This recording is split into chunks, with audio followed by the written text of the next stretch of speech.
The Sunday morning light filtered through unfamiliar floor-to-ceiling windows, casting geometric shadows across marble I didn't recognize. My head throbbed with the dull persistence of too many cocktails and too little sleep, but the Egyptian cotton robe I'd borrowed from Alessandra felt like wearing a cloud. I cinched it tighter around my waist, bare feet silent against heated floors as I followed the scent of fresh espresso toward what I hoped was the kitchen. The events of the previous night replayed in fragments. The club, Alessandra laughing, dragging me to the dance floor despite my protests. The emergency call at 3 a.m. Her mother, Paula, rushed to the hospital with chest pains. The frantic cancellation of my ride home. Alessandra's exhausted voice insisting I crash at her family's penthouse rather than navigate the city alone at that hour. "Just sleep on the couch," she'd said, pressing keys into my palm. "Everyone's at the hospital. You'll have the place to yourself." Everyone. Right. I rounded the corner into a kitchen that belonged in an architectural magazine. All black granite and stainless steel, with a massive island that could seat 8. The espresso machine gleamed like a sculpture, and I'd managed to coax it into producing something drinkable after 5 minutes of button-pressing experimentation. Now I stood at that island, cup warming my hands, watching the city wake up 20 stories below. My restoration studio would be closed today. Sundays were sacred for someone who spent 6 days a week hunched over centuries-old manuscripts with magnifying glasses and delicate brushes. But my mind was already cataloging the week ahead. The 1847 poetry collection with water damage, the Renaissance cookbook whose binding needed complete reconstruction, the medieval illuminated page that... "Who are you?" The voice came from behind me, low and sharp as a blade drawn in darkness. I spun, espresso sloshing over the rim of my cup and burning my thumb. The man standing in the kitchen doorway made the expansive room feel suddenly smaller, like all the air had been sucked toward him and held captive. He was tall, well over 6 feet, with the kind of presence that made you step back without meaning to. Dark hair, slightly disheveled from sleep, fell across a forehead creased with what I recognized as controlled fury. He wore black sleep pants and nothing else, revealing a torso that suggested either religious dedication to a gym or a profession that required physical readiness. But it was his eyes that pinned me in place, dark, almost black, assessing me with the cold calculation of someone deciding if I was threat or nuisance. I'd never met him. 4 years of friendship with Alessandra, and I'd successfully avoided every family gathering, every holiday dinner, every casual mention of "you should come by the house." Because I knew who lived here. Everyone in the city knew the Romano name, even if they pretended not to. "I asked you a question." He moved further into the kitchen, each step deliberate. Not rushing, but advancing with the certainty of someone who'd never been denied an answer in his life. I set down my cup with more force than necessary, the sharp click echoing in the tension-thick air. "Julia, I'm Alessandra's friend." His expression didn't soften. If anything, the lines around his mouth deepened. "Alessandra doesn't bring friends home. She didn't bring me. She lent me her couch after your mother's emergency last night." I crossed my arms, suddenly very aware I was wearing nothing but his sister's robe and yesterday's underwear. "I'm assuming you're the brother she spent 4 years making sure I never meet." Something flickered in those dark eyes. Surprise, maybe, or recognition that his sister had been as deliberate about keeping us apart as I'd been about avoiding him. "Giacomo," he said, but didn't extend his hand.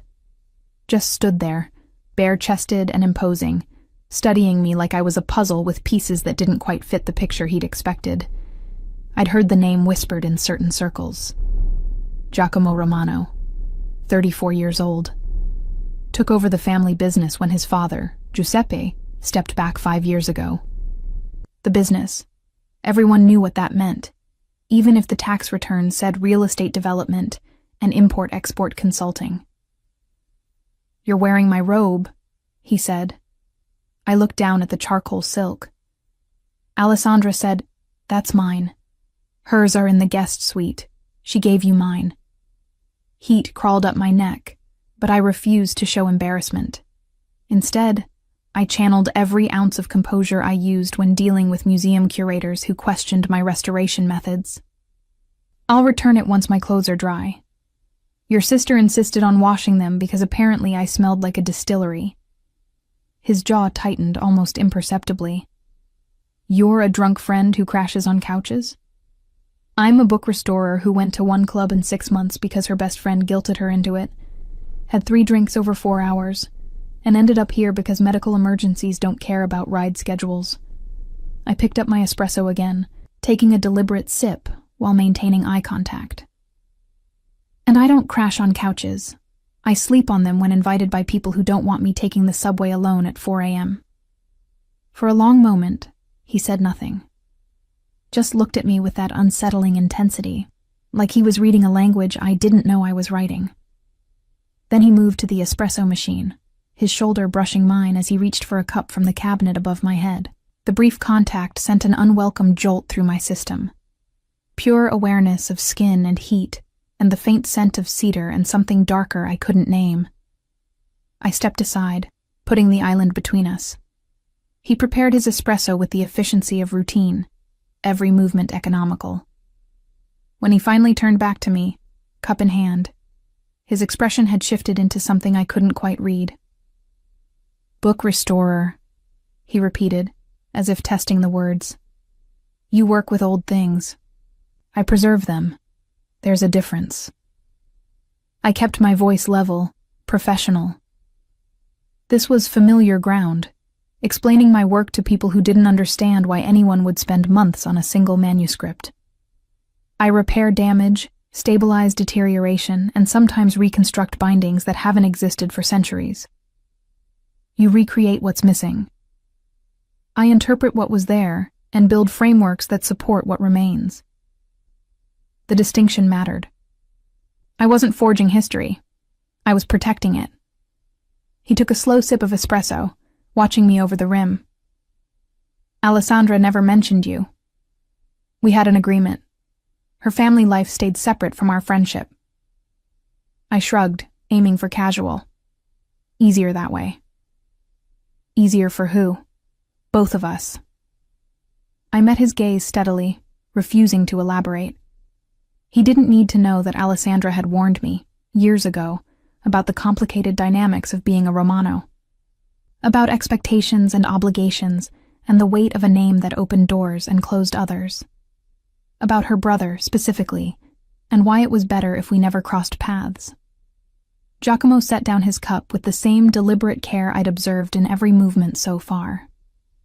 How long have you known my sister? 4 years. We met at a gallery opening. She was there for the art. I was there because they were exhibiting a restored medieval book of ours I'd worked on. 4 years.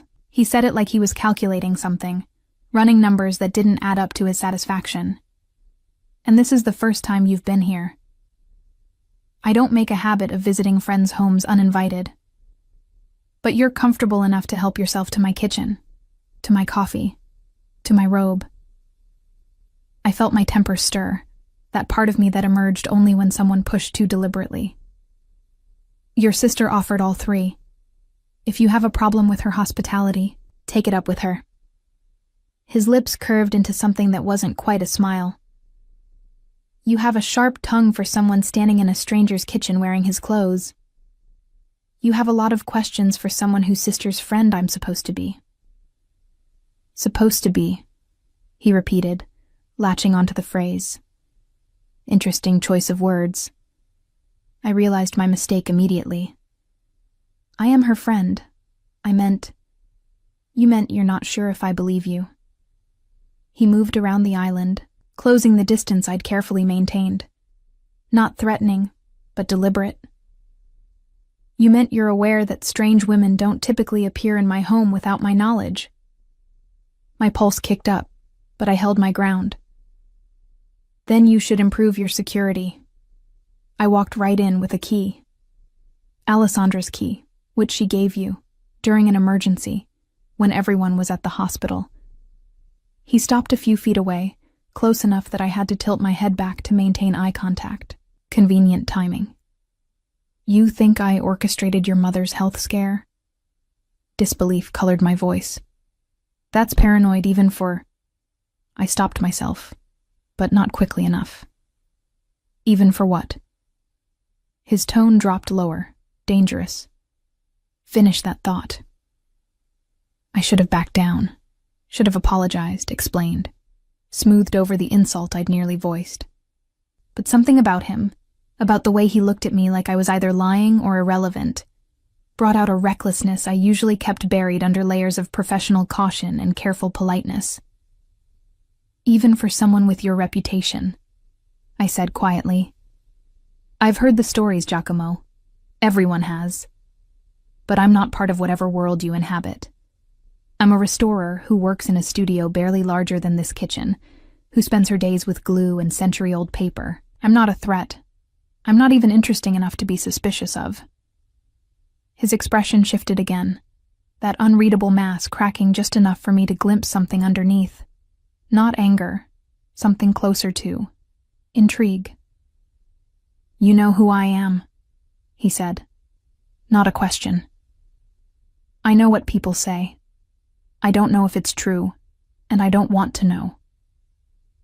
I picked up my cup, needing something to do with my hands. I'm here by accident. I'll be gone as soon as my clothes are dry, and Alessandra confirms her mother is stable. Then you can forget you ever saw me. I don't forget faces. The way he said it made my skin prickle. Not a threat, a statement of fact, delivered with the casual certainty of someone who'd trained himself to catalog and remember every detail. Before I could respond, my phone buzzed on the counter. Alessandra's name lit up the screen. I grabbed it, grateful for the interruption. Hey, how's your mom? False alarm, thank God. Panic attack, not cardiac. They're keeping her for observation, but she's okay. Alessandra's voice carried the exhausted relief of someone who'd spent hours in a hospital waiting room. I'm so sorry I abandoned you there. Did you sleep okay? I looked at Giacomo, who was watching me with that same unsettling focus. The couch was fine. Good. Listen, we're going to be here a few more hours. Can you stay put? I'll bring breakfast when I get back, and we can... Actually, I should probably head home. I have work to prep for tomorrow. Julia? Alessandra's tone shifted into something more serious. Did something happen? You sound weird. Nothing happened, I paused, choosing words carefully with her brother standing 3 feet away. I met Giacomo. Silence on the other end. Then, quietly, oh. Yeah. Is he being an ass? Put him on. I'll tell him to. It's fine. We're fine. Just having coffee. I forced brightness into my voice. But I really should get going soon. Your clothes won't be dry for another hour at least. I put them through a second cycle because they really did smell like a bar floor. She hesitated. Look, Giacomo's bark is worse than his bite. Usually, just stay out of his way, and he'll leave you alone. I glanced at the man in question, who had moved to lean against the counter, arms crossed over his bare chest, clearly not planning to leave me alone anytime soon. Sure, I lied. I'll see you when you get back. I ended the call before she could press further. Giacomo raised an eyebrow. Lying to my sister? Omitting details? There's a difference. You seem to make a lot of distinctions. Precision matters in my work. In mine, too. He straightened, rolling his shoulders in a way that emphasized the breadth of them. Alessandra said I should leave you alone. That would be ideal. But I don't take orders from my little sister. He picked up his espresso cup, drained the last of it, and set it in the sink with careful deliberation. And I'm curious about the woman who's been her closest friend for 4 years without ever setting foot in this house. Some of us value privacy. Some of us have reasons for staying invisible.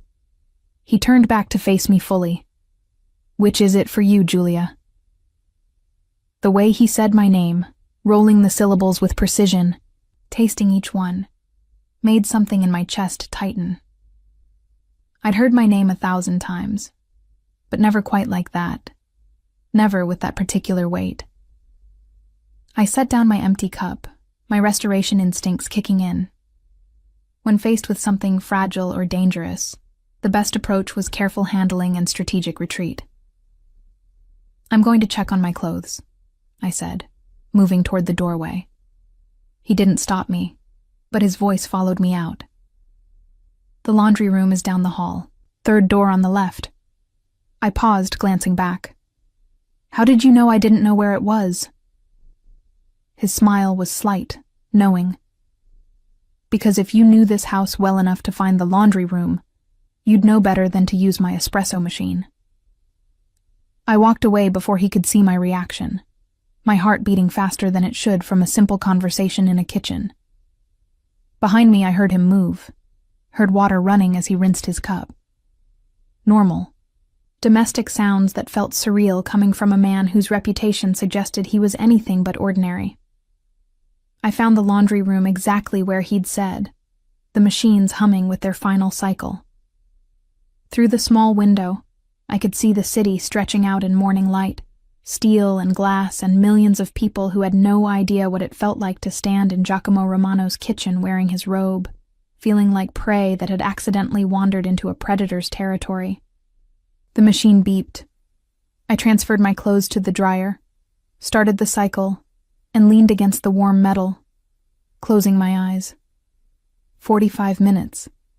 That's how long until I could dress, leave, and return to my carefully constructed life, where dangerous men were confined to history books, and the only tension I managed was in leather bindings and paper fibers. 45 minutes, and then I'd never have to see him again. When I opened my eyes, he was standing in the doorway. "You're persistent," I said, aiming for annoyed but landing somewhere closer to breathless. "You're still here." He leaned against the doorframe, and I noticed details I'd missed before. A faint scar along his jaw, calluses on his hands that didn't match the luxury of his home, the way he held himself. Not relaxed. Never relaxed. But coiled. Ready. "My clothes are drying." "I can see that." His gaze dropped briefly to the spinning dryer, then back to me. "You're uncomfortable. I'm in a stranger's laundry room wearing his robe. It's not exactly my comfort zone. But you're not afraid." I considered lying, decided against it. Should I be? He was quiet for a moment, that calculating look returning. "Most people are. Of me. Of this house. Of what they think they know." "I'm not most people." "No," he agreed. "You're not." The dryer hummed between us, filling the silence with its steady rhythm. Outside the window, the city continued its Sunday morning routine, oblivious to the strange tension trapped in this small room. "Alessandra never told me she was protecting you from me," he said finally. "I thought she was protecting me from her friends, from people who wanted access to the family. Maybe she was protecting us both. From what?" I met his eyes, seeing past the intimidation to something else. Curiosity, genuine interest. The same look I got when examining a manuscript and finding unexpected damage beneath the surface, the urge to understand what caused it, how deep it went, whether it could be repaired. "From complications," I said softly. His laugh was short, humorless. "Too late for that." Before I could ask what he meant, the dryer beeped its completion. I moved to open it, but he was faster, reaching past me to pull out my clothes. The heat from the dryer mixed with the heat from his proximity, and I found myself pressed back against the machine, trapped between warm metal and warmer skin. He handed me the bundle of clothes, his fingers brushing mine. "Get dressed. I'll make you breakfast before you go." "You don't have to." "I know." He stepped back, giving me space. "But Alessandra would never forgive me if I let her friend leave hungry. And despite what you might think, I'm not entirely uncivilized. Then he was gone, leaving me alone with my warm clothes and the lingering scent of cedar. I dressed quickly in the laundry room, grateful to be back in my own jeans and sweater, even if they were wrinkled from the dryer. The robe I folded carefully, running my fingers over the silk before setting it aside. When I returned to the kitchen, Giacomo had dressed, black jeans and a white Henley that somehow made him look more dangerous than the bare chest had. He was at the stove, doing something with eggs and vegetables that smelled impossible to resist. "Sit," he said without turning around. I sat at the island, watching him work. His movements were efficient, practiced. Not the cooking of someone who hired chefs, but of someone who'd learned by necessity. "You cook," I observed. Surprising? Unexpected. He glanced over his shoulder. I'm full of surprises. The omelet he slid in front of me 5 minutes later was perfect. Fluffy, golden, filled with herbs I couldn't name, but tasted like something between memory and promise. I ate in silence, aware of him watching me between sips of fresh espresso. When I finished, I pushed the plate away and met his gaze. "Thank you. For breakfast. For not throwing me out." "Why would I throw you out?" "Because I'm wearing your clothes, drinking your coffee, and apparently disrupting your Sunday morning routine." "You assume I have a routine." "Everyone has a routine. Mine is coffee, studio, 12 hours of meticulous work, home, sleep, repeat." I stood, collecting my plate. "What's yours?" He took the plate from my hands, his fingers lingering against mine a moment too long. "That depends on the day. Today's Sunday." Today my routine apparently includes interrogating my sister's friend in my kitchen. He rinsed the plate, set it in the dishwasher. I haven't decided yet if that's an inconvenience or an opportunity. Opportunity for what? He turned to face me fully, and in the morning light streaming through those massive windows, I saw him clearly for the first time. Not just the intimidating presence or the dangerous reputation, but the man underneath. Tired, watchful, alone in a penthouse built for a family. "To understand why Alessandra kept you hidden," he said quietly, "and whether she was right to do it." Before I could respond, the front door opened. Alessandra's voice called out, "Julia, I'm back. Did my brother terrorize you? Or can I still claim he's human?" I looked at Giacomo, found him already looking at me with an expression I couldn't name. "We'll see," I murmured, then walked past him toward my friend's voice, feeling his eyes on me the entire way. 3 weeks passed before I saw him again. 3 weeks where I convinced myself the encounter had been a fluke, an accident of timing that would never repeat. I returned to my studio in the historic district, to the familiar smell of leather and aged paper, to the rhythm of careful work that required patience, measured in millimeters and hours, measured in breaths held while applying adhesive to surfaces that could disintegrate under the wrong pressure. Alessandra and I fell back into our usual pattern: coffee dates at our regular cafe, weekend gallery visits, long phone calls where she vented about family expectations, and I listened without pressing for details. She never mentioned that Sunday morning, and neither did I. Some things were easier left in the category of things that happened once and need never be discussed. But on a Thursday afternoon, as autumn rain streaked my studio windows, and I worked under the bright LED lamps that mimicked natural light, my phone buzzed with a text from an unknown number. "I need your professional expertise. Name your rate." G. I stared at the message for a full minute before responding. "How did you get this number?" "Alessandra's phone while she was in the bathroom." "How much do you charge for consultations?" The audacity should have annoyed me. Instead, I found myself almost smiling at the image of Giacomo Romano stealing his sister's phone like a teenager. $200 for consultations. $300 if you want me to actually touch anything. What kind of item? Old book. Possibly valuable. Possibly damaged beyond repair. I need someone who knows the difference. I set down my brush. My curiosity officially piqued. In my line of work, old book could mean anything from a Victorian novel to an illuminated manuscript worth more than my entire year's salary. Where is it? My office. Can you come tomorrow? 10 a.m. I should have said no. Should have recommended one of my colleagues. Maintained the distance Alessandra had wisely established. But the restorer in me couldn't resist the mystery of an unknown book. And if I was being honest with myself, another part of me wanted to see him again. To prove the tension in his kitchen had been imagined. To demonstrate I could be professional in his presence. Send me the address. And have coffee ready. Good coffee. Already planning on it. The address he sent was downtown, in one of those buildings where the lobby required 3 forms of security clearance, and the elevator buttons went up to 40. I arrived at 9:55 a.m., dressed in my usual work clothes, black pants, simple blouse, hair pulled back in a practical twist. Professional armor. The receptionist, a woman in her 50s with sharp eyes and sharper suit, looked up as I approached. Julia Ferretti? That's me. Mr. Romano is expecting you. 40th floor, corner office. Angelo will escort you.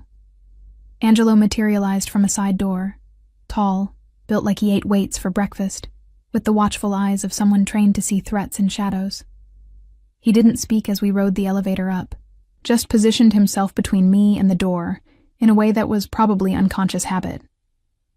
The 40th floor opened onto a reception area that managed to be both luxurious and austere. Dark wood, leather seating, and a view of the city that probably cost more per square foot than most people's homes. This way, Angelo said, his first words since we'd met.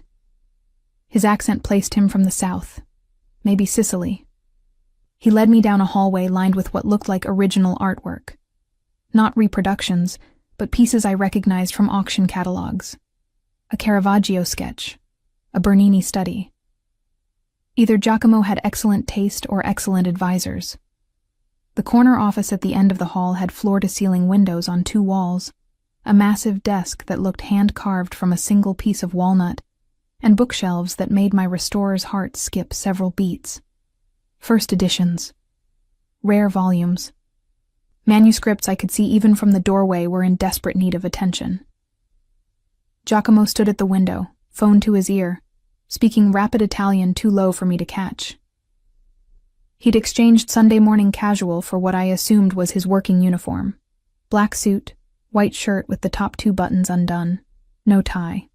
The kind of calculated informality that probably intimidated everyone he met. He turned as Angelo announced me, ending his call mid-sentence. Julia, punctual. You're paying by the hour. Seemed wasteful to be late. I stepped further into the office, my attention already drawn to the bookshelves. Are all of these yours? Collected over the years, some inherited, some acquired. He moved to his desk, where a cloth-wrapped bundle sat waiting. But this is what I need you to see. I approached carefully, setting down my equipment bag and pulling on the cotton gloves I always carried. May I? He gestured permission. I unwrapped the cloth slowly, and my breath caught. The book beneath was small, maybe 8 inches by 6, bound in leather that had once been dyed a rich burgundy, but had faded to mottled brown with age. The binding was loose, the spine cracked, but the craftsmanship visible in the hand-tooled cover design suggested something special. Where did you get this? I asked, carefully opening to the title page. My grandfather's estate. It was in a box of papers no one bothered sorting through until last month. He leaned against his desk, watching me work. The attorney handling the estate thought it might be worth having appraised. The title page was in Latin, hand-lettered in what looked like 15th century script. I felt my pulse quicken, the kind of excitement that came from recognizing something significant. This is a manuscript, I said softly, turning pages with the reverence they deserved. Not a printed book, hand-copied, probably by a monk or professional scribe. I examined the marginalia, the decorated initials. Late 1400s, I'd guess. Italian origin, based on the script style. What's it worth? I looked up, found him watching me with that same intense focus from his kitchen. Depends on what it is. Could be a few thousand if it's a common religious text. Could be 100,000 or more if it's something rare. I turned another page, squinted at the faded ink. I'd need to do a full assessment. Research the text, verify the age, check for any provenance documentation. How long? 2 weeks minimum for a preliminary assessment. Longer if you want a complete historical analysis and restoration plan. He nodded slowly. And if I wanted you to restore it? Return it to readable condition? Months, maybe a year, depending on the extent of damage. I closed the book carefully, running my gloved fingers over the cover. This kind of work can't be rushed. Every page needs individual attention. Every repair needs to be reversible in case future technology offers better solutions. You care about the future of books you'll never see again. It wasn't a question, but I answered anyway. I care about preservation. These objects survived centuries of war, weather, and neglect. If I can give them another few centuries, that matters. He studied me for a long moment. Most people in my experience only care about what benefits them directly. Then you're talking to the wrong people. His smile was slight but genuine. Apparently. Angelo appeared in the doorway. Boss, Marino's here for the 10:30. Giacomo's expression shifted instantly, from almost relaxed to entirely cold. Put him in conference room 2. I'll be there in 5. Angelo withdrew, and I started rewrapping the manuscript. I should go. Send me high-resolution photos of every page, and I'll start preliminary research. Stay. I paused, looking up. What? The meeting. Stay for it. He moved to a cabinet, poured 2 glasses of water from a crystal decanter. I might need your professional opinion on something. I'm a book restorer, not a business consultant. Marino collects rare books, claims to be an expert. I'd like someone who actually knows what they're talking about in the room. I should have refused. Should have recognized this for what it probably was. Some power play in a world I didn't understand and didn't want to. But curiosity won again. Fine, but my rate applies for the full time I'm here. Wouldn't expect otherwise. The conference room 2 doors down was all glass and steel, with a table that could seat 20. Currently it seated 1, a man in his mid-50s, silver hair, expensive suit, and the kind of smile that made my instincts scream warning. Fabiano, Giacomo said, his tone cordial but empty of warmth. Thank you for coming. Giacomo. Marino stood, extending his hand. They shook with the careful choreography of people who trusted each other about as far as they could throw pianos. I wasn't aware we'd have company. Giulia Ferretti. She's consulting on some items from my grandfather's estate. Giacomo gestured for me to sit, took the chair at the head of the table. I thought her expertise might be relevant to our discussion. Marino's eyes assessed me with the quick calculation of someone used to identifying leverage. A pleasure. You're an appraiser? Restorer, I corrected. I work with manuscripts and rare books. Fascinating field. His smile widened. I'm something of a collector myself. Perhaps you've heard of my library? I had. Anyone in the rare book world had heard of Fabiano Marino's collection. Extensive, expensive, and rumored to include several items of questionable provenance. Your reputation precedes you, I said neutrally. Giacomo's mouth twitched, almost amusement at my diplomatic non-answer. The meeting that followed was a masterclass in veiled threats and careful negotiation. Marino wanted something. Property rights to a warehouse district near the docks. Giacomo had those rights and no apparent intention of selling. They danced around the issue for 20 minutes, each making offers that weren't really offers, suggesting compromises that weren't really compromises. I sat quietly, watching the performance. This was a different side of Giacomo, not the man who'd made me breakfast, but the one who controlled territories and commanded fear. His voice never rose, his expression never shifted, but authority radiated from him like heat from stone. Then Marino played what he clearly thought was his trump card. "I have something you might be interested in." He pulled out his phone, scrolled through photos, turned the screen toward Giacomo. "A first edition Dante's Inferno, 1472. Authenticated. I'd be willing to trade it for the warehouse rights." Giacomo glanced at the photo, then at me. "Julia?" I leaned forward, examining the image on screen. The book looked right. Correct binding style, appropriate aging, the kind of piece that would make any collector salivate. But something was off. "May I?" I gestured for the phone. Marino handed it over, confidence written across his face. I zoomed in on the title page, examined the typography, the spacing, checked the image of the colophon, the printer's mark at the end. Then I handed the phone back. "It's a fake." Silence dropped like a stone.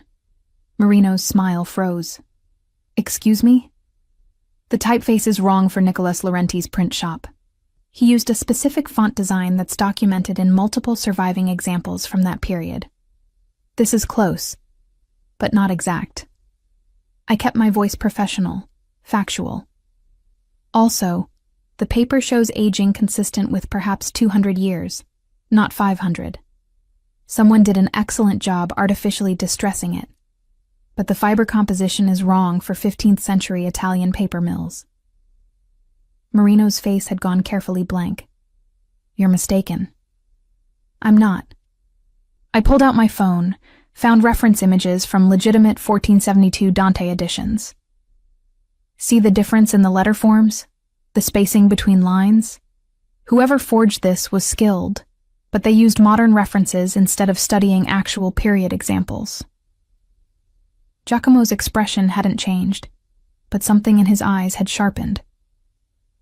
"Fabiano, you tried to trade me a counterfeit. The authentication documents can be forged as easily as the book." Giacomo stood slowly, buttoning his suit jacket. "This meeting is over. Giacomo, there's been a misunderstanding. The only misunderstanding is that you thought I wouldn't verify your claims." His voice dropped lower, colder. "The warehouse stays mine, and you'll leave now, before I decide this insult requires a more direct response." Marino left, his earlier confidence shattered into careful retreat. After the door closed, Giacomo turned to me. "How certain are you?" "Completely. I'd stake my professional reputation on it." I met his gaze steadily. "That book is worth maybe 5,000 as a curiosity, not the 500,000 a genuine first edition would command." He nodded once, then smiled, the first genuine smile I'd seen from him. "You just saved me from a very expensive mistake. That's what you pay me for." "No." He moved closer, and I caught that cedar scent again. "I pay you to assess and restore books. You just demonstrated you're worth significantly more than your hourly rate." My pulse kicked up, but I kept my expression neutral. "Flattery doesn't get you a discount." "Good. I don't want to discount you." Before I could parse that statement, my phone buzzed. Alessandra, asking if I wanted to grab lunch. I glanced at the time, 12:30 already. "I should go." "Let me buy you lunch, as thanks for the consultation." "You're already paying me $600 for 3 hours of work. Then let me buy you lunch because I want to." He tilted his head slightly, studying me. "Unless you're avoiding me." "Should I be?" "You tell me. You're the one who's been friends with my sister for 4 years while making sure we never met." Fair point. I considered my options, did the mental calculation. Lunch with Giacomo Romano would either demystify him, prove he was just a man with a dangerous job, or complicate things further. The smart choice was obvious. 1 lunch? I said. Then I really do need to get back to my studio. 1 lunch, he agreed. We went to a restaurant 3 blocks away, the kind of place with a single name on a brass plaque, no menu visible from the street, and a host who greeted Giacomo by name.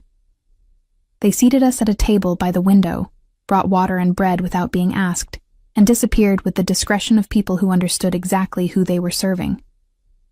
They know you here, I observed. I own the building. The restaurant is. A business investment. Of course it is. Over lunch, some kind of risotto that melted on my tongue, wine I didn't ask the vintage of, we talked about books. Not his business, not my friendship with his sister, just the safe territory of manuscripts and history, and the strange satisfaction of restoration work. He asked intelligent questions, listened when I explained the difference between conservation and restoration, understood when I described the ethical debates in my field about how much intervention was too much. You think about legacy, he said eventually, about what you're leaving behind. Don't you? He was quiet for a moment, his fingers tracing the stem of his wine glass. My legacy is complicated. The family business, the name, the expectations. He looked up, met my eyes. Sometimes I think it would be easier to preserve books than people. Books don't have competing interests and family obligations. Exactly. Something in his voice made me ask, is that what the warehouse is about? Competing interests? Everything is about competing interests.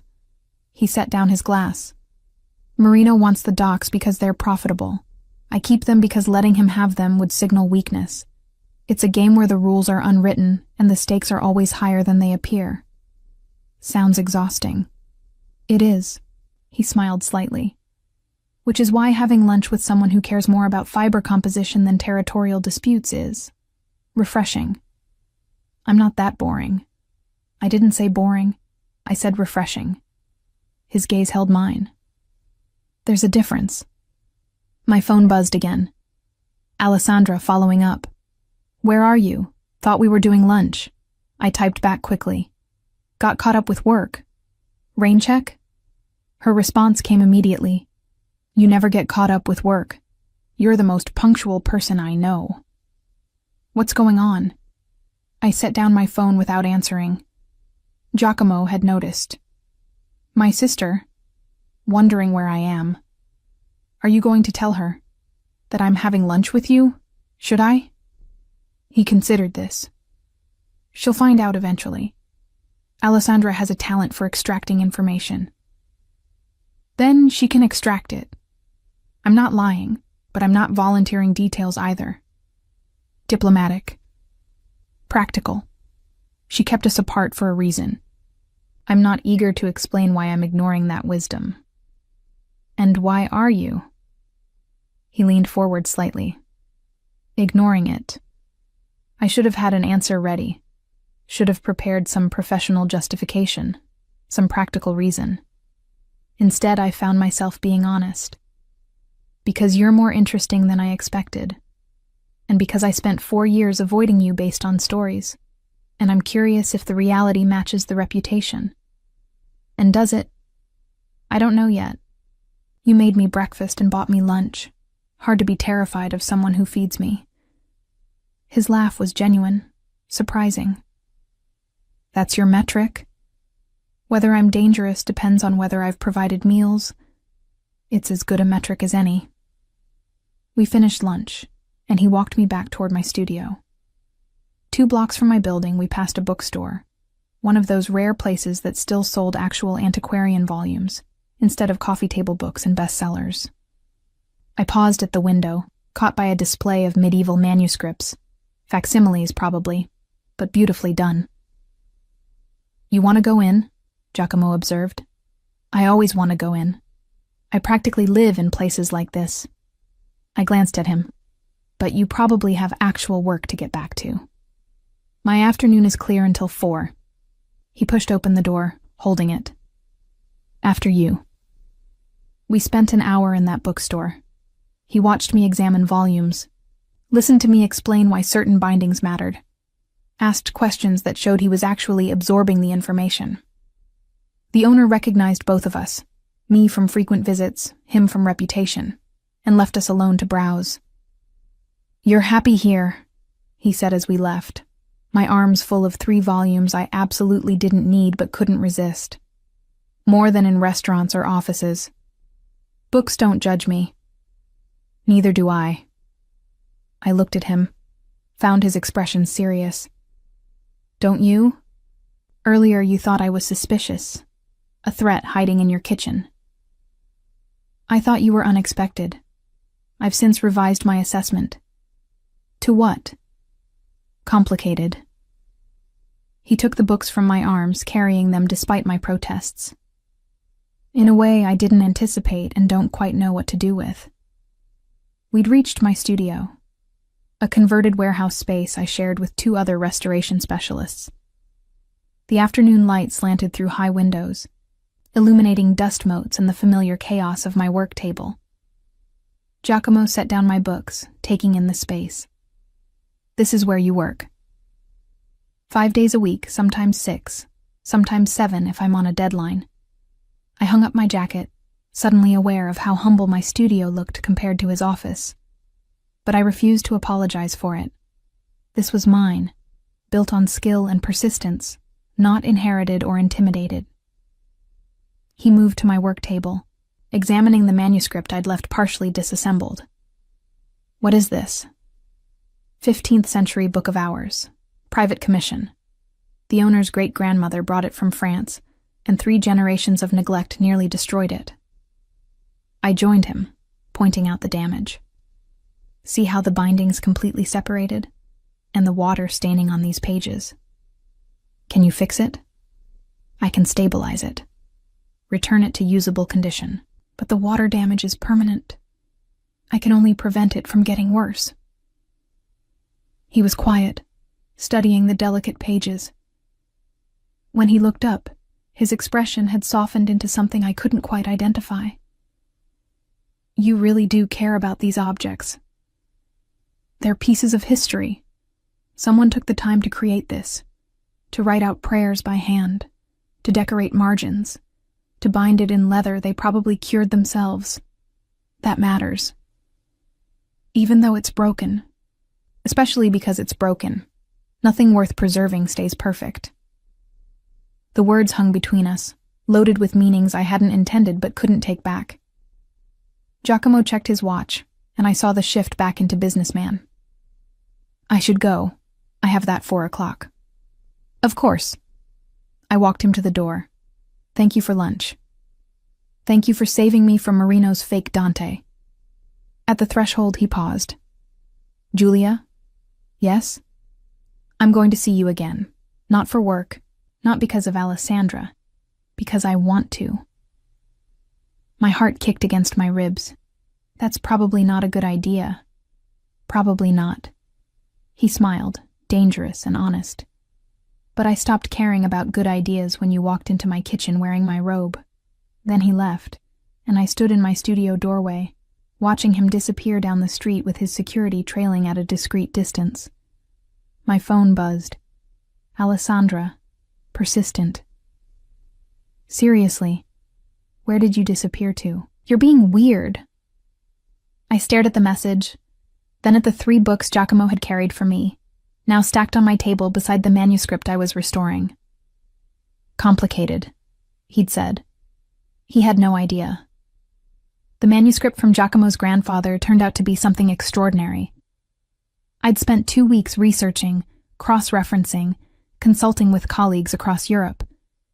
The Latin text was a previously unknown medical treatise from 1489, written by a physician whose other works had been lost to time.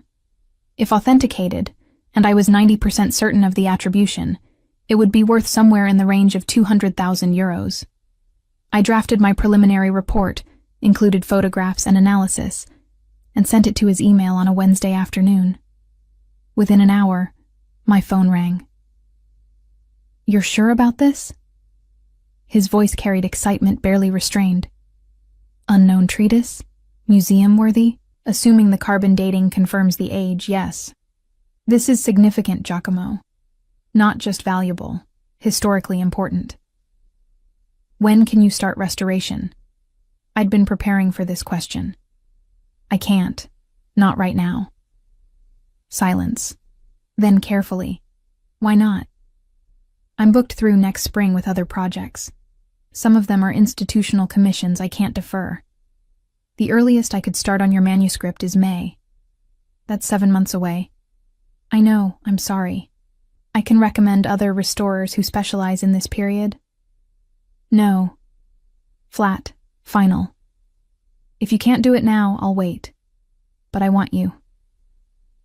Something about the way he said it made heat crawl up my neck. 7 months is a long time. Then I'll have 7 months to convince you to move my project up the schedule. Giacomo, have dinner with me. Tonight. The sudden shift caught me off guard. What? Dinner. To celebrate finding out my grandfather's forgotten book is worth a fortune. His tone had changed. Less business and more something else. Unless you're busy. I looked at my work table, at the book of hours that needed another 3 hours of attention tonight if I wanted to meet Friday's deadline. I have work. You always have work. One dinner won't destroy your schedule. He was right, which annoyed me. Fine. But somewhere casual. I'm not dressing up on a Wednesday. Deal? I'll pick you up at 7.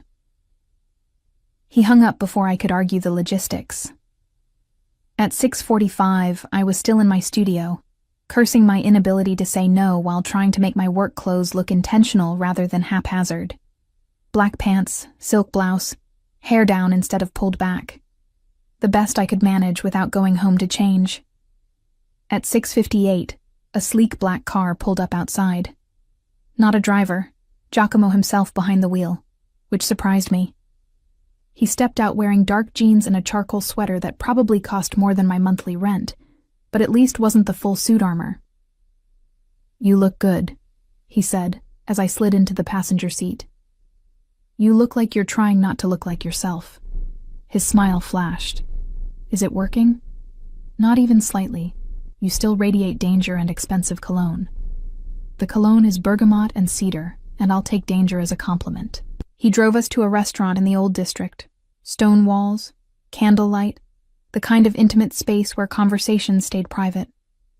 We were shown to a corner table, brought wine without ordering, left alone with menus we barely glanced at. Tell me about the manuscript, he said once we'd both settled. The parts you left out of the report. So I did. Explained the physician's background, the context of late 15th century medical knowledge, why this particular text mattered in the history of anatomy and treatment. He listened with complete focus, asking questions that showed genuine interest rather than polite engagement. You light up when you talk about this, he observed. Your whole face changes. This is what I love. Discovering lost knowledge, preserving it for people who'll come after us. No desire for fame? Recognition? I get recognition in my field. That's enough. I took a sip of wine, studying him over the rim. What about you?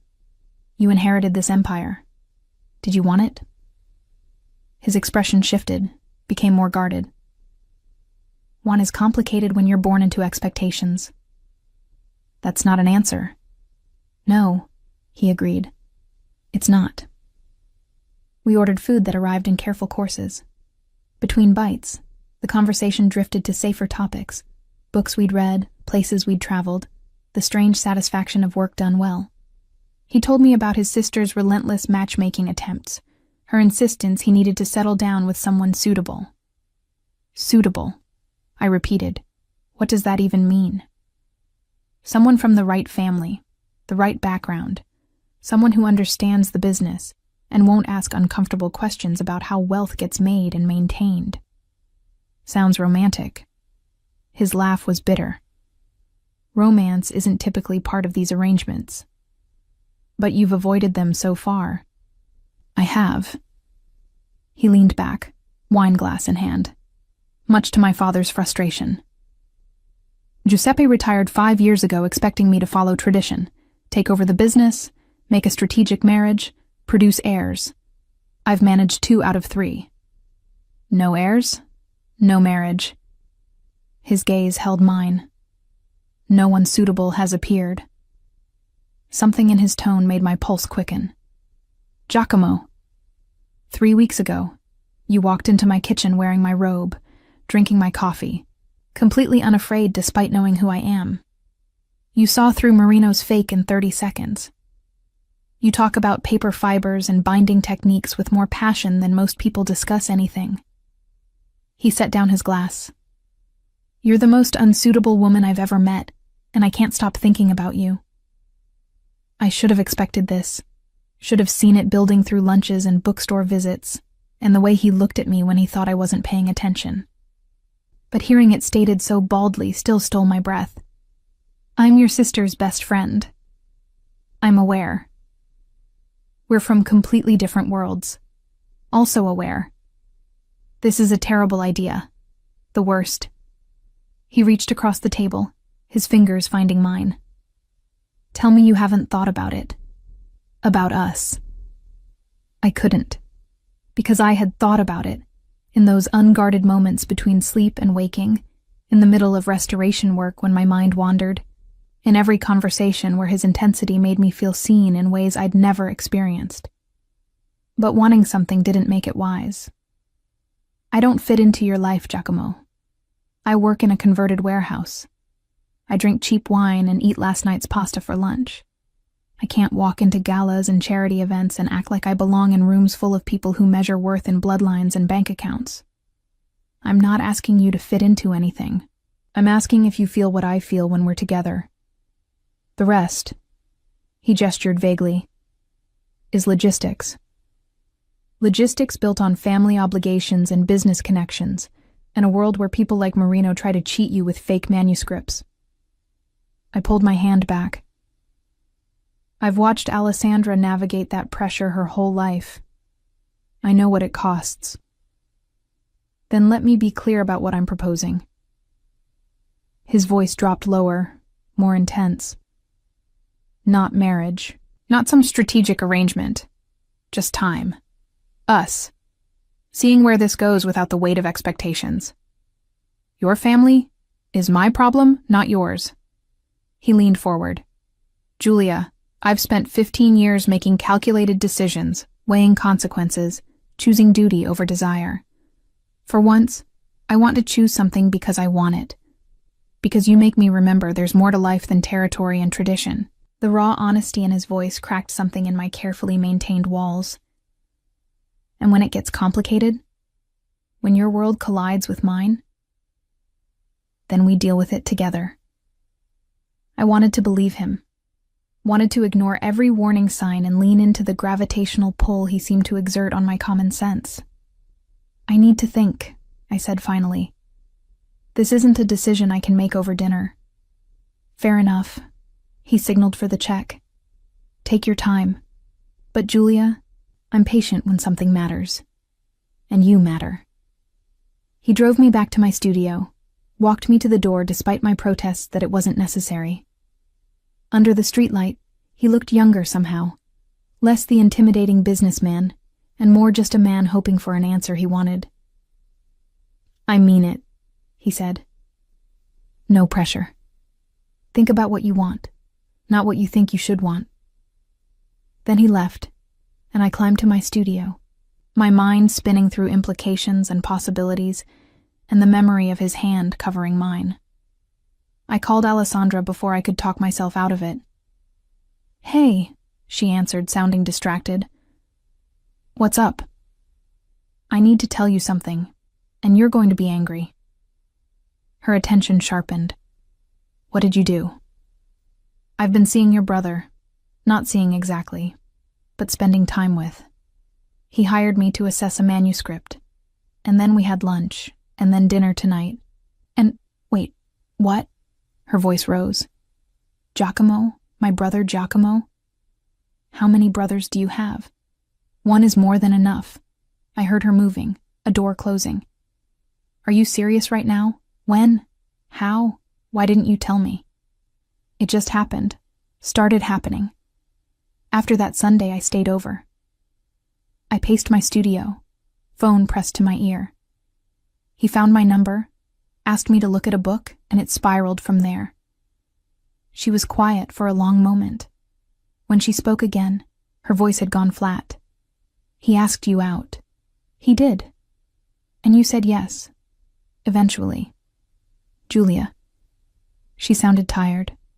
Do you have any idea what you're getting into? Some. Maybe, I don't know. I stopped pacing, pressed my forehead against the cool glass of my window. That's why I'm calling. You kept us apart for 4 years. Tell me why. Really why? Another pause, then a sigh. Because he's complicated in ways you can't understand until you're already tangled up in them. Because his world has rules that don't make sense until you've broken them and seen the consequences. Because... Her voice cracked slightly. Because I love you both, and I don't want to watch what happens when your world collides with his.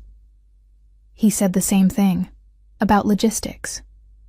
Logistics? She laughed, but there was no humor in it. Is that what he called it? Julia, my brother's logistics include family expectations dating back generations, business arrangements built on violence and intimidation, and enough complications to sink anyone who gets too close without understanding the weight.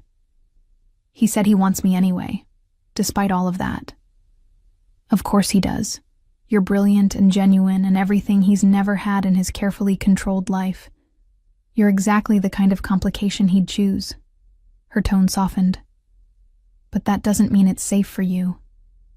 I don't want safe. I want honest. Then here's honesty. Giacomo Romano doesn't do casual. If you say yes to him, you're saying yes to everything that comes with him. And once you're in, getting out is significantly more complicated than walking away. You make it sound like a trap.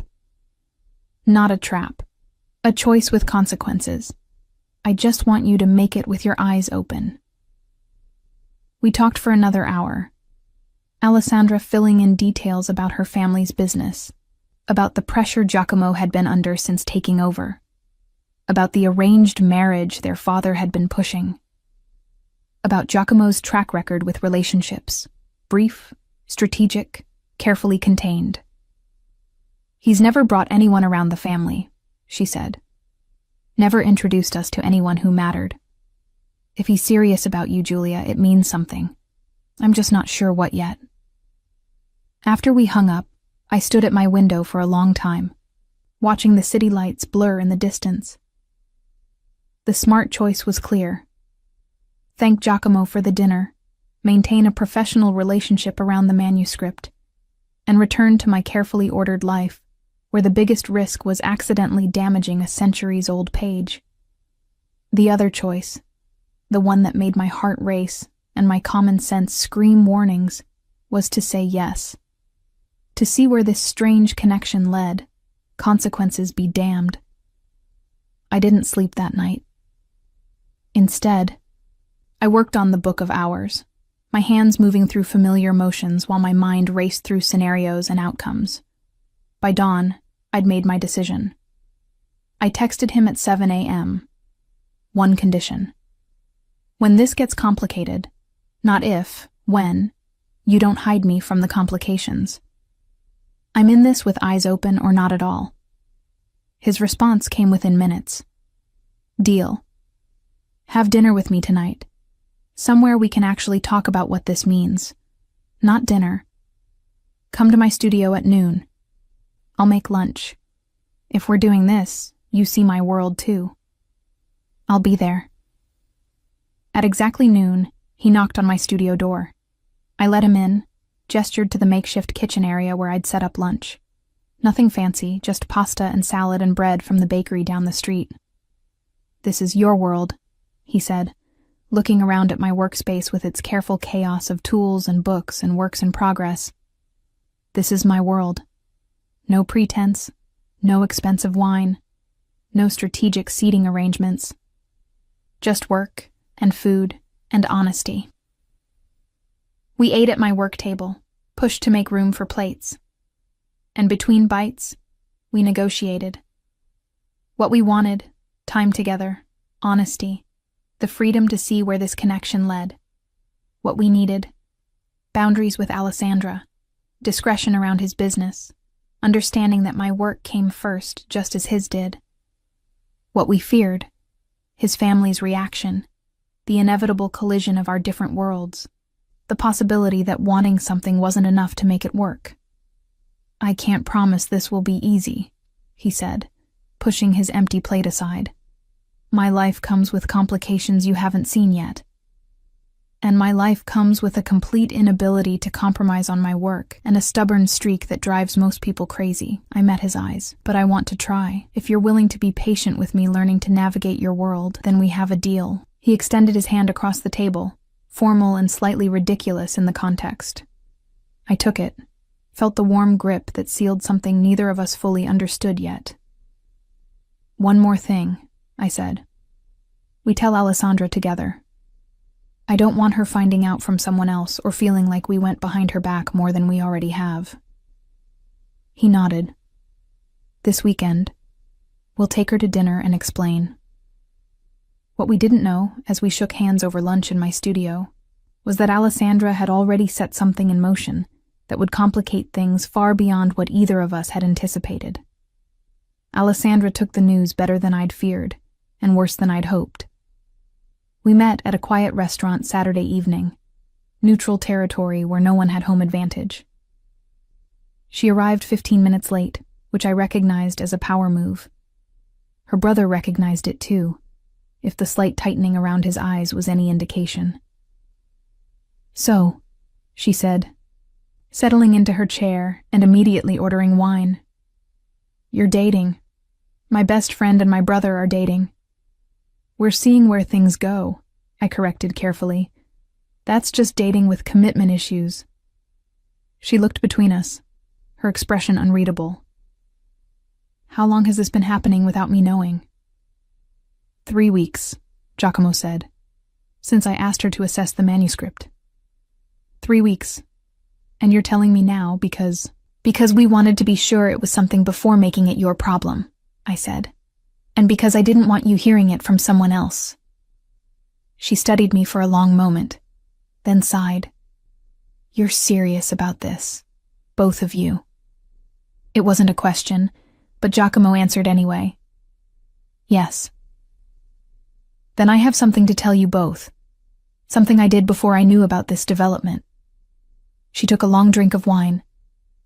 Papa's been pressuring Giacomo about the Marino alliance, about marrying into their family to solidify business connections. I know, Giacomo said flatly. I've been refusing for 2 years. Right.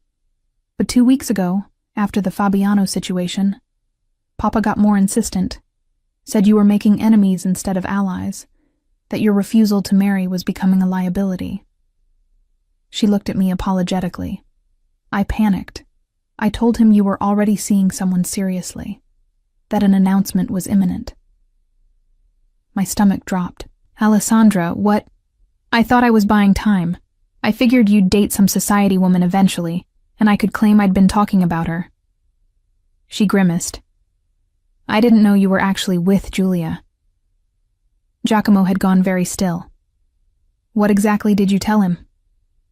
That you'd been seeing someone for months, that it was serious enough you were considering marriage, that she was from a good family, educated, respectable. Alessandra's voice dropped. I may have implied she was from one of the connected families, not Marino, but someone equally strategic. I'm a book restorer, I said faintly. I work in a warehouse. My family owns a bakery in Tuscany. I know, which is why this is a problem. She looked at her brother. Papa wants to meet her. This mystery woman who's captured your attention enough to refuse the Marino alliance. He's planning a family dinner next Friday. Giacomo's expression had gone from still to carved from stone. You lied to our father about my relationship status. I was trying to help. You were about to be railroaded into an arrangement with Fabiano's daughter, and I thought... She stopped, running her hands through her hair. I thought I had more time to figure it out. So now we have a choice, Giacomo said, his voice dangerously calm. I tell Papa the truth, that there is no fiancé, that Alessandra lied, and deal with the fallout. Or you bring Giulia and pretend she's the woman I described, Alessandra finished miserably. Which is insane, I know, but no. I stood up, my chair scraping against the floor. Absolutely not. I'm not playing some game with your family, pretending to be someone I'm not. Giacomo caught my wrist gently. Giulia, sit. Let's think about this. There's nothing to think about. This is exactly the kind of complication I stopped, seeing Alessandra's stricken expression, Giacomo's careful calculation. This is insane. It is, he agreed. But Alessandra's not wrong about the timing. If I tell Papa the truth now, he'll push harder on the Marino alliance. And I refuse to be manipulated into a marriage that benefits everyone except me. So instead you'll manipulate your father by using me as a fake fiancé? I pulled my wrist free. How is that better? It's not. But it buys us time to figure out what this actually is between us. He gestured between us. Right now, we're 3 weeks into something neither of us fully understands. If we walk into family scrutiny this early, it'll kill whatever we're building before we know what it could be. I finished quietly. Alessandra leaned forward. I have an idea. A way to make this work temporarily. I'm almost afraid to ask, I said, but sat back down. We don't lie exactly. We just present the truth differently. She looked at me. Your family does own a bakery, right? In Tuscany? A small one. My parents supply local restaurants and hotels. Perfect. We position you as a business owner's daughter. Educated, respectable, cultured. All of which is true. She turned to Giacomo. You met her through work, the manuscript assessment. Also true. You were impressed by her expertise, started spending time together, realized it was serious. Completely true. Except the part where we pretend we're engaged, I pointed out.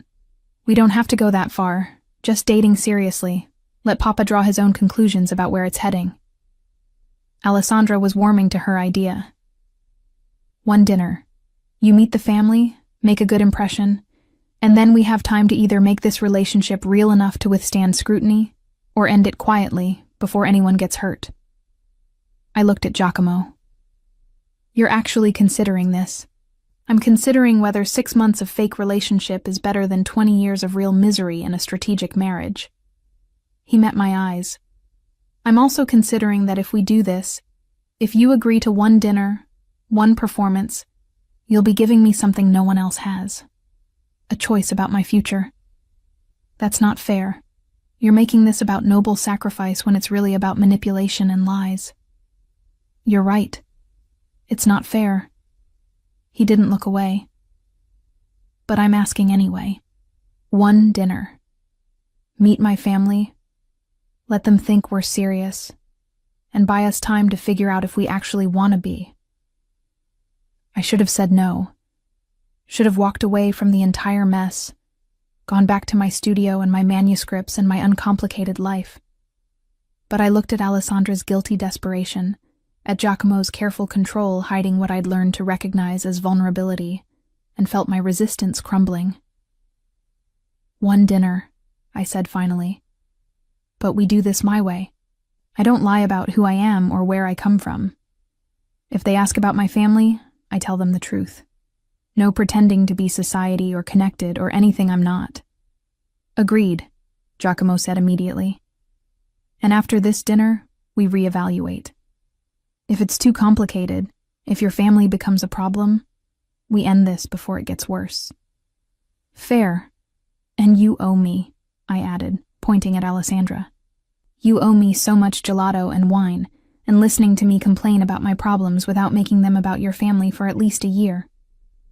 She smiled, relieved. Deal. I'm so sorry, Giulia. I really was trying to help. I know. Your helping just happens to be as complicated as your brother's entire existence. The rest of dinner was spent planning. Alessandra coached me on family dynamics. Giuseppe was traditional but fair. Paola was warm but shrewd. And there would be extended family, including cousins and business associates, who'd be assessing me with the calculation of jewelers examining stones. Just be yourself, Giacomo said as we left the restaurant. The version of yourself who isn't afraid to call me out when I'm being arrogant. That's every version of myself. Exactly. He caught my hand, pulling me back as Alessandra walked ahead toward her car. Thank you for agreeing to this insanity. I'm still not sure why I did. Because under that practical exterior, you're curious about what this could be. And because you're brave enough to walk into complicated situations if the outcome matters. He kissed me then, in the middle of the sidewalk, with his sister pretending not to watch from 20 feet away. It was the first time, surprising and inevitable at once, tasting like wine and poor decisions and the dangerous certainty that I was already in too deep to back out now. When we broke apart, I said, "If this dinner goes badly, it won't. But if it does, I'm blaming you and your sister equally." Fair enough. The next 5 days passed in a blur of preparation. Alessandra took me shopping for an appropriate dress, despite my protests that I had perfectly acceptable clothes. We compromised on something simple but elegant, deep blue silk that she claimed walked the line between sophisticated and approachable.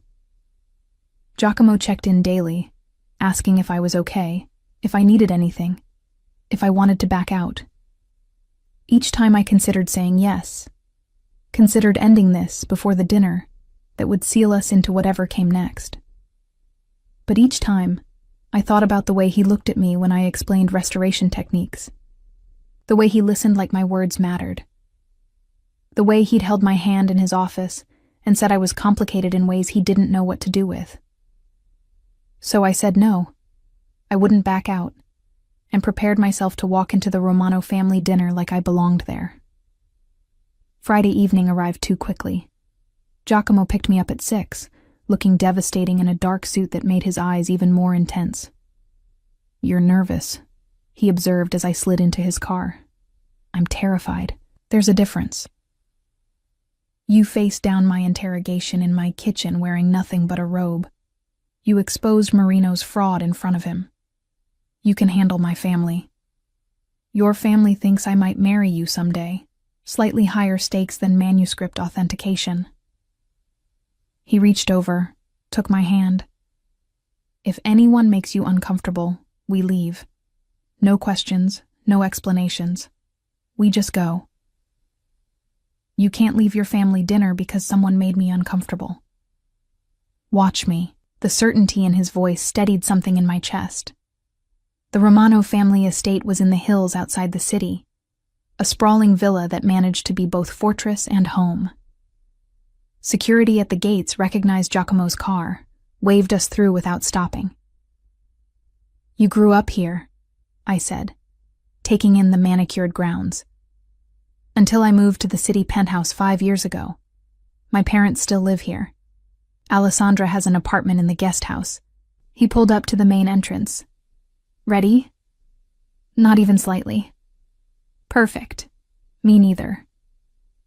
He came around to open my door, offered his hand. I took it, feeling the calluses against my palm, the same hands that commanded empires and made perfect breakfast omelets and held centuries-old manuscripts with reverence.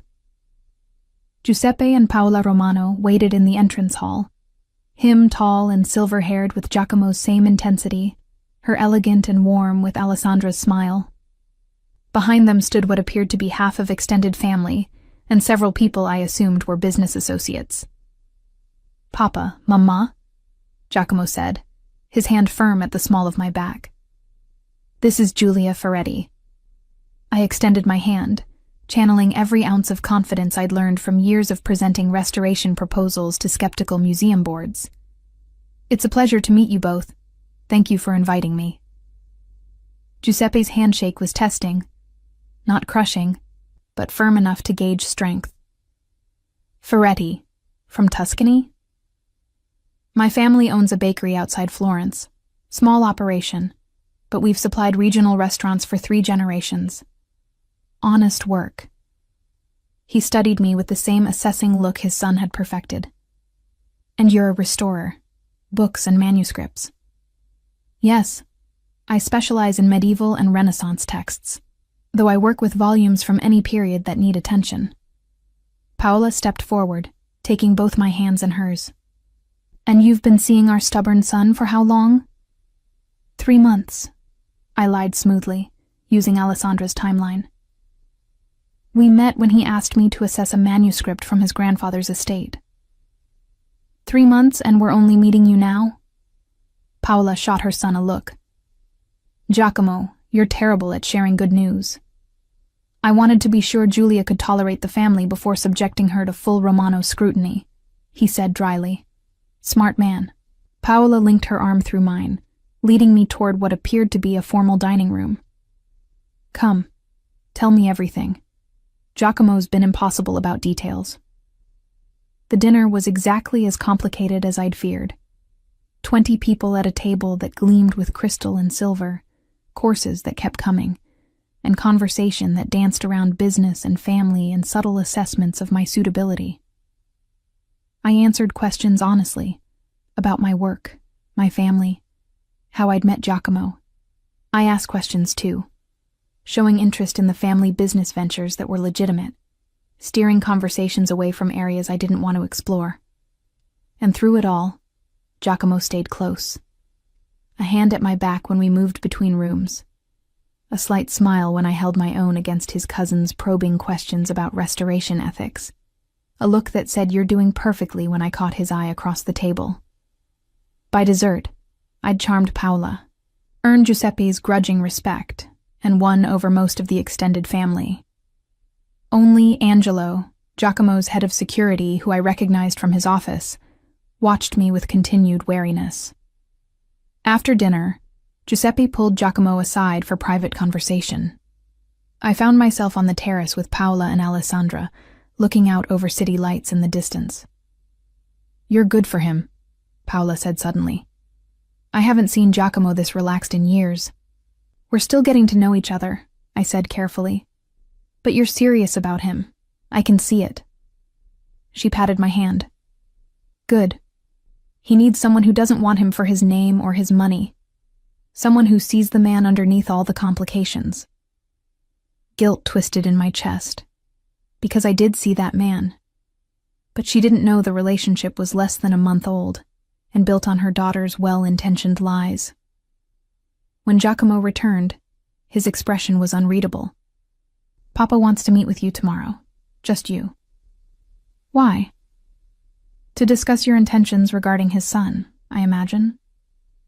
He smiled slightly. He's old-fashioned about these things. Giacomo, you don't have to go. I can tell him it's too soon for that conversation. I thought about walking away, about ending this before the lies compounded into something unrecoverable. But I also thought about Paola's words, about Giacomo's careful protection of me all evening, about the fact that somewhere in the last month, this had stopped being entirely fake. I'll meet with him, I said. Tomorrow afternoon, 2 o'clock. He looked surprised. You're sure? Not even slightly, but I'm doing it anyway. That night, he drove me home, walked me to my studio door. Under the streetlight, he said, You were incredible tonight. Perfect. I was terrified and lying through my teeth about timeline. But you were yourself. That's what mattered. He cupped my face. Thank you. For doing this. For giving me a choice I didn't think I'd have. Don't thank me yet. Your father might see right through me tomorrow. Even if he does, you gave me tonight. That's worth whatever comes next. He kissed me goodnight. Longer, deeper than the restaurant kiss. Tasting like promise and complication, and the dangerous addictiveness of playing with fire while pretending not to feel the heat. The next afternoon, I returned to the Romano estate. This time, Giuseppe met me alone in his study, all wood paneling and leather and the kind of quiet authority that came from decades of wielding power. "Sit," he said, gesturing to a chair across from his desk. I sat, hands folded in my lap, channeling the composure that had gotten me through countless difficult conversations with clients. He studied me for a long moment. "My son is in love with you." The words hit like physical impact.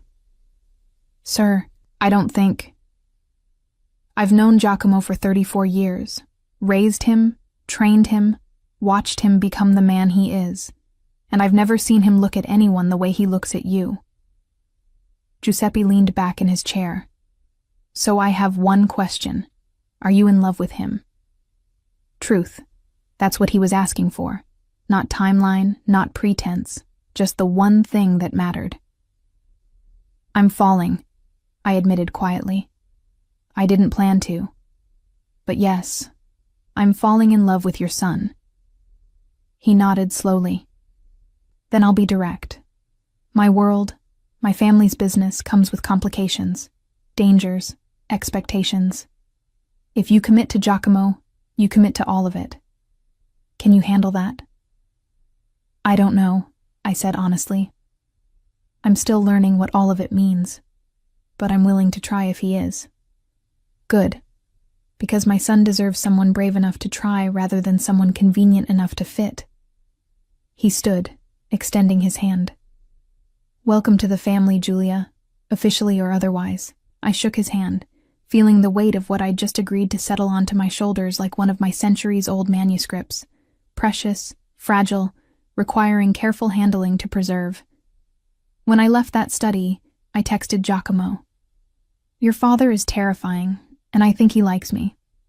Also, I might have just accidentally committed to falling in love with you. Thought you should know." His response came immediately. "Good, because I'm already there. Come to the penthouse tonight. We should talk about what happens next." What happened next would change everything. But standing in the Romano estate, feeling the weight of history and family and choices made centuries ago still reverberating, I realized I was ready. Ready to stop running from complications and start facing them with someone who made them feel worth navigating. The arrangement Alessandra had inadvertently created should have lasted 6 months. Long enough for me to become a familiar fixture at family events, for Giacomo to demonstrate he was settled, for the pressure about the Marino alliance to dissipate naturally. It lasted 8 weeks before everything collapsed. Those 8 weeks were strange and beautiful, and more complicated than any manuscript I'd ever restored. I split my time between my studio and Giacomo's penthouse, between restoration work and family dinners, between my humble reality and his luxury empire. He kept his word about not hiding me from complications. I learned the real scope of the Romano business.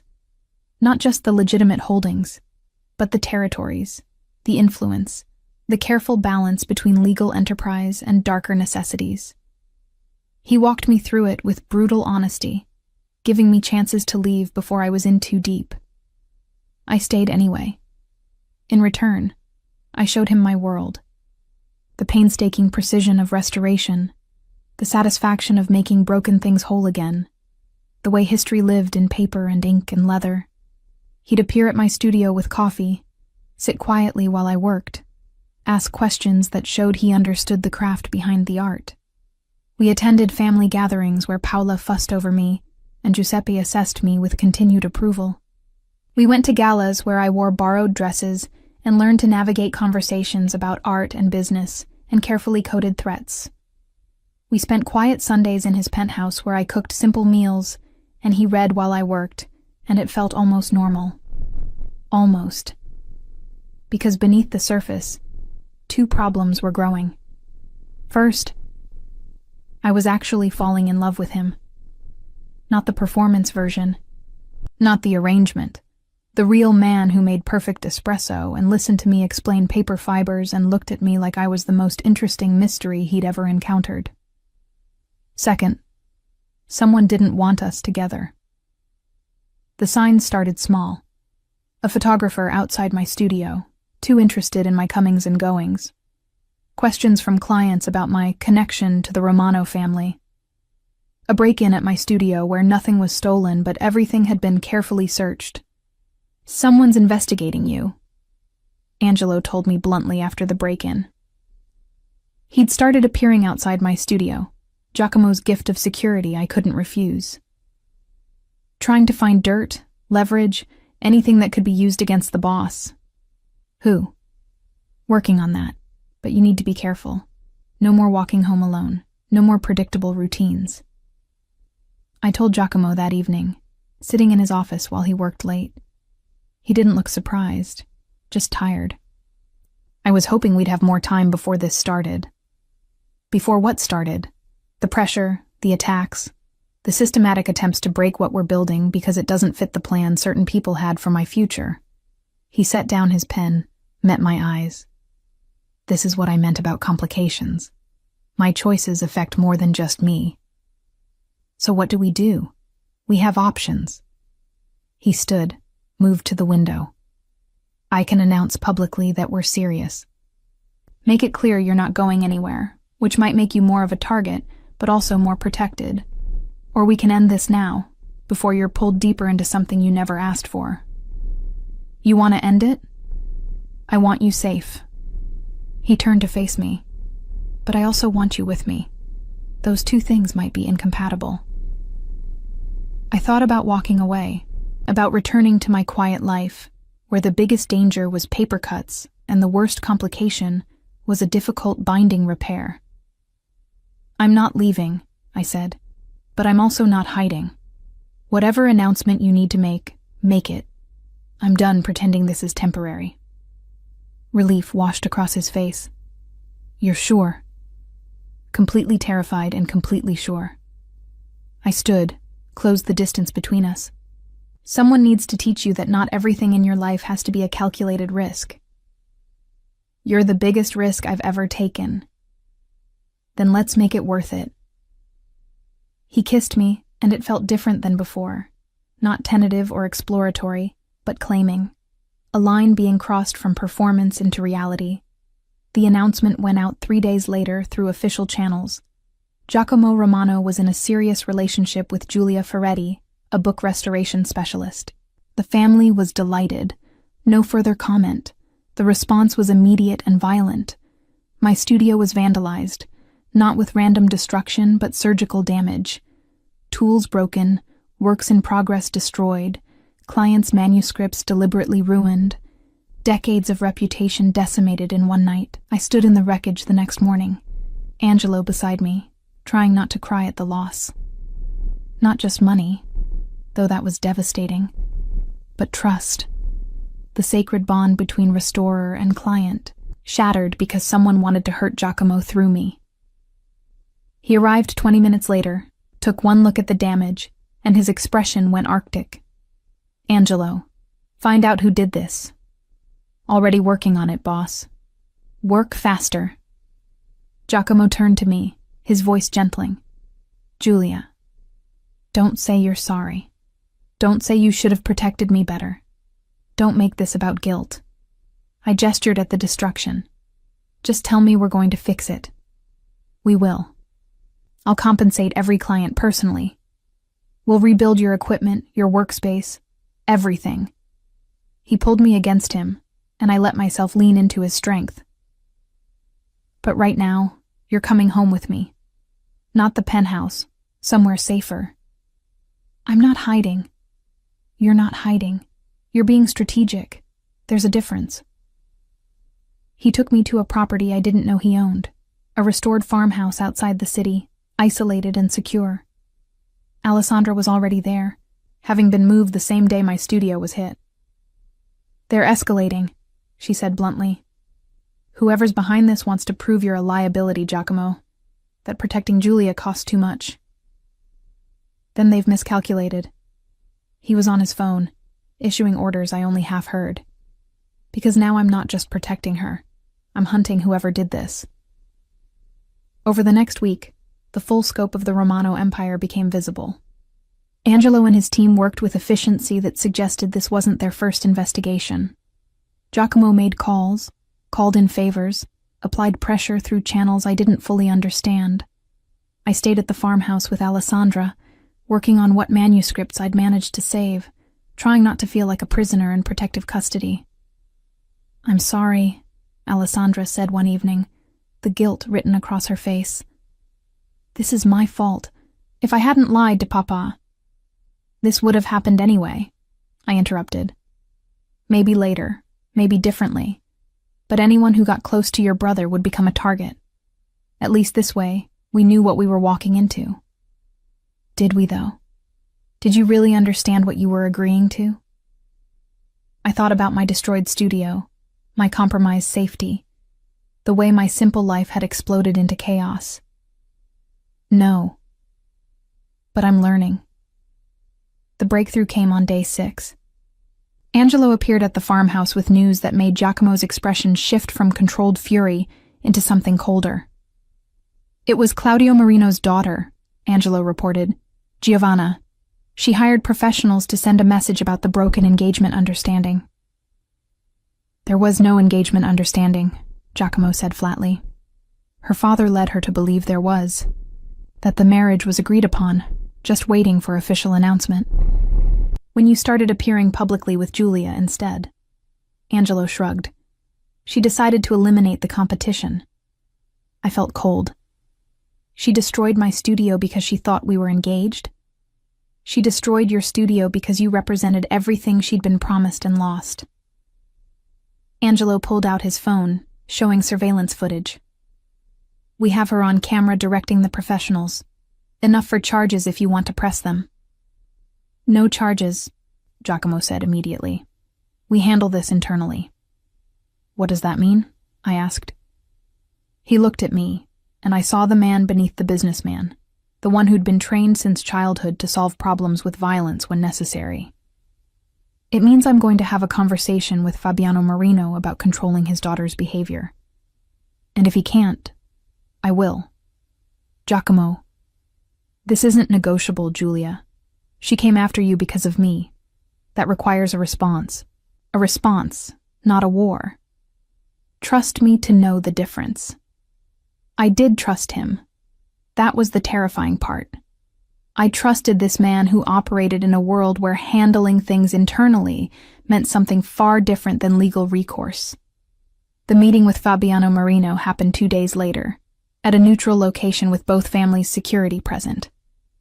I wasn't invited, but Alessandra filled me in afterward. "Giacomo was controlled," she said carefully, "but scary. Told Fabiano that any further action against you would be considered an act against the entire Romano family, that Giovanna needed to be sent away until she learned to manage her disappointment like an adult. And Marino agreed. He didn't have a choice. Giacomo made it clear this was the peaceful option." She paused. "My brother can be terrifying when someone threatens what he loves." What he loves. The phrase settled over me with weight I wasn't ready to examine. When Giacomo returned that evening, I was waiting in the farmhouse kitchen, pretending to read while actually watching the door. "It's handled," he said, collapsing onto the couch beside me. "Giovanna's being sent to their family estate in Sicily. Marino will compensate you for the damage. And we've reached an understanding about boundaries." "What kind of understanding?" "The kind where everyone agrees that harming you would be terminally bad for their own health." He pulled me against his side, his tension slowly bleeding out. "You can go back to the city. Back to your studio, though I'd prefer if you moved some of your work to the penthouse. So I'm safe now. Safer. You're always going to have some risk being with me. But the immediate threat is neutralized." I should have felt relieved. Instead, I felt angry. This is your life. Crisis management and threats and violent solutions to human problems. Yes, and you want me in it permanently. Yes. Why? I pulled away to look at him directly. Why me, Giacomo? Why is it worth all of this? He was quiet for a long moment, his hand coming up to cup my face. Because before you, I was playing a role.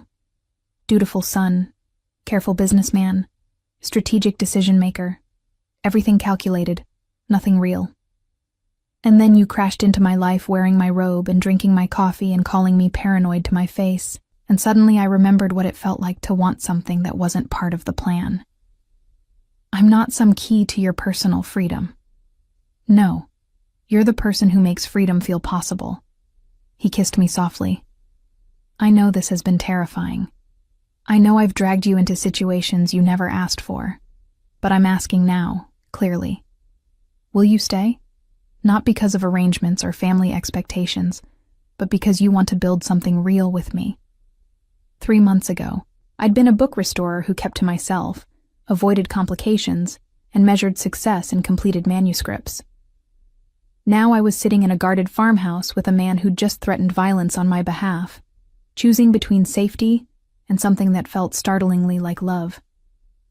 I'll stay, I said, but on 2 conditions. Name them. First, you don't make decisions about my safety without consulting me. I'm not fragile and I'm not helpless. If we're partners, we act like it. Agreed. Second, you let me teach you that not everything has to be protected through control and force. Sometimes the best way to preserve something precious is to trust it to survive on its own strength. He smiled, understanding the metaphor. Like your manuscripts. Like everything worth keeping. We stayed at the farmhouse for 3 more days, using the forced isolation to figure out what we actually were when stripped of performances and family expectations. We talked through boundaries and fears and the practical logistics of merging 2 completely different lives. And somewhere in those conversations, the fake arrangement Alessandra had created became the real relationship neither of us had planned for. When we finally returned to the city, my studio was restored. Better equipment than I'd had before. Improved security. A formal apology from Fabiano Marino delivered through lawyers. But the most significant change was the small apartment Giacomo had secured in the building next to his penthouse. Your space, he said, handing me keys. So you can work without my world constantly intruding, but close enough that I can bring you coffee when you're working late. It was the perfect compromise between independence and connection. That night, lying in his bed with the city lights painting shadows across the ceiling, I said, Your father asked me 8 weeks ago if I was falling in love with you. What did you tell him?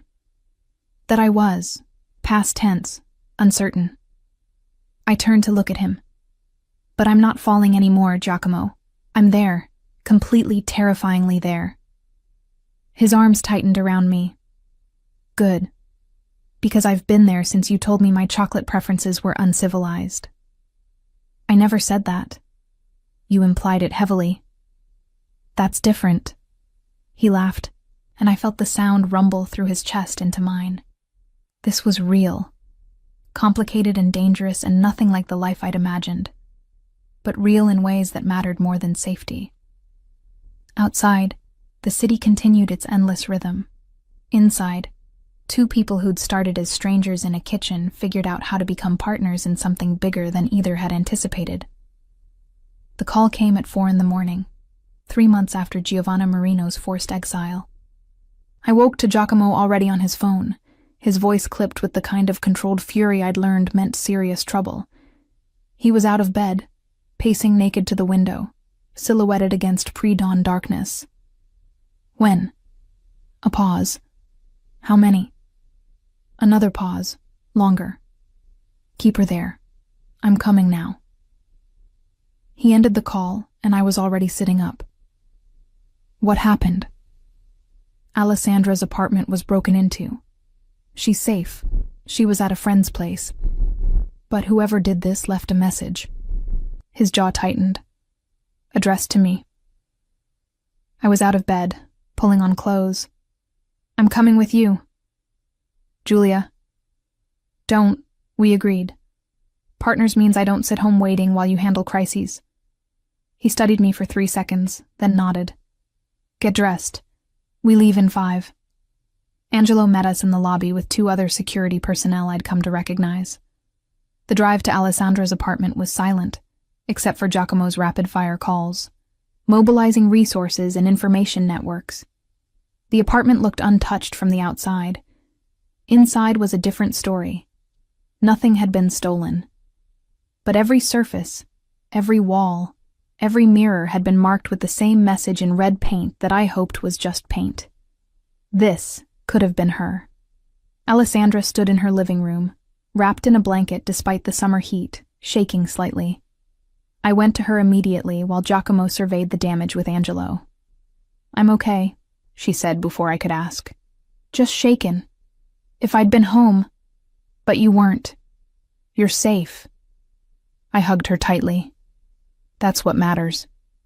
"They're escalating," Angelo said from across the room. "This isn't about territory or business anymore. This is personal." "Who?" Giacomo's voice was dangerously quiet. "Who's behind this?" "Still investigating, but the signature matches the original vandalism on Giulia's studio. Same professionals, same style." Angelo pulled up images on his tablet. "Someone really wants to send you a message." Message received. Giacomo's expression had gone absolutely cold. "Find them. I want names by tonight." Over the next week, the investigation intensified. More security appeared around everyone in the family. My apartment next to his penthouse gained cameras and reinforced doors. Alessandra moved back to the family estate temporarily, surrounded by her father's security team, and I watched Giacomo transform into someone I'd only glimpsed before, the man who'd built and maintained power through strategic violence and absolute control. "We have a name," Angelo finally reported one evening. "Not Giovanna this time. Her cousin, Matteo Marino. Apparently he's been in love with Giovanna since they were teenagers, took her humiliation personally. Where is he?" "Sicily. Under Fabiano's protection, theoretically." Angelo hesitated. "Boss, if we go after him..." "We're not going after him. I'm going to have a conversation with Fabiano about family management." Giacomo's tone left no room for discussion. "And if that conversation doesn't resolve things, then we escalate." "Giacomo." I stepped into his office, having heard enough. "What does escalate mean in this context?" He looked at me, and I saw the weight of 15 years of this life in his eyes. "It means I stop being diplomatic and start being what people think I am. A monster. A necessity." He moved to pour whiskey, offered me a glass I declined. "This is why I wanted you to understand what being with me meant, Giulia. These moments where choosing mercy might cost more than choosing violence. So you're planning violence." "I'm planning to protect my family by whatever means necessary. If that includes violence, then yes." I should have argued. Should have tried to convince him there were legal, civilized, non-violent solutions. But I'd spent 3 months learning his world. I knew how inadequate legal solutions were when family honor and blood feuds entered the equation. "Then I'm going with you." "Absolutely not." "Partners. Remember? You don't face this alone. This isn't a negotiation. You're not walking into a situation that could turn violent." "Fine.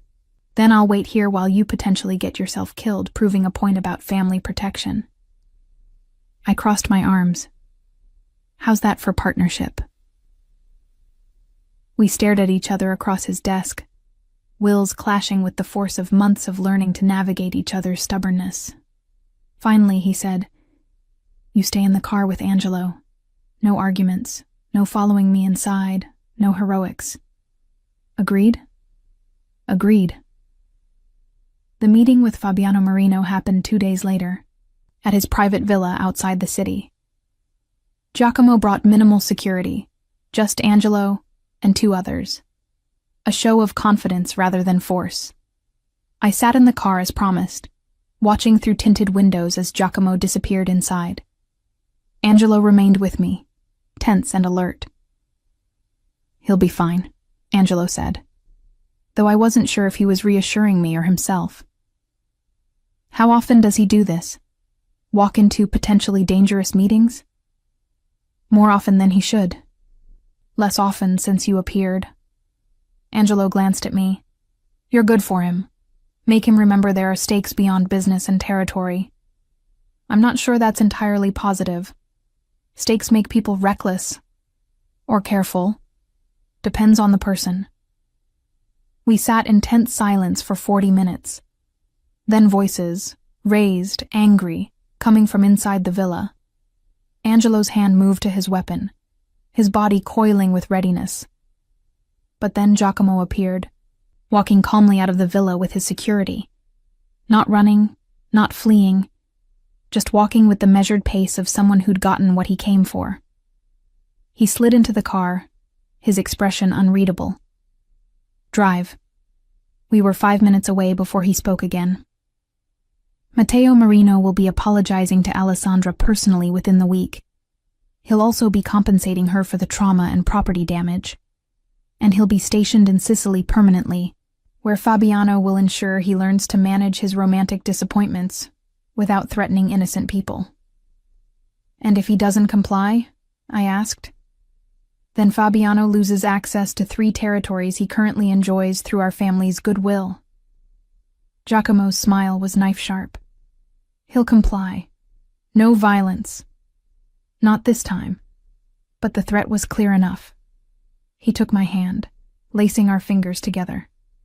Sometimes the anticipation of consequences is more effective than the consequences themselves.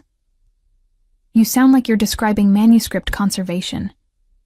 Maybe your philosophy is more broadly applicable than you realized.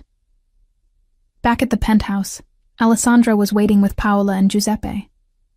The family dinner that followed felt like a celebration. Crisis averted, threat neutralized, normal life resuming. Except nothing felt normal anymore. I can't do this, I told Giacomo that night, standing at his window with the city spread below. This life of constant threats and crisis management, and wondering if every knock on the door is another message written in paint or blood. I know. I turned to face him. That's it? Just, I know? What else can I say? You're right. This is my life. Has been for 15 years. Will be until I figure out how to exit gracefully. He moved closer, but didn't touch me. I can't ask you to accept that.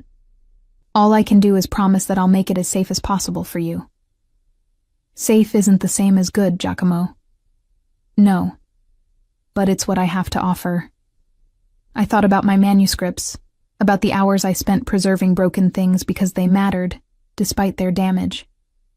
About the philosophy I'd just heard him quote back to me. What if you left? I asked quietly. What if you stepped away from the family business, built something completely legitimate? That's not possible. This empire doesn't have an exit door. Everything has an exit if you're willing to pay the price. I took his hands. You've spent 3 months showing me your world.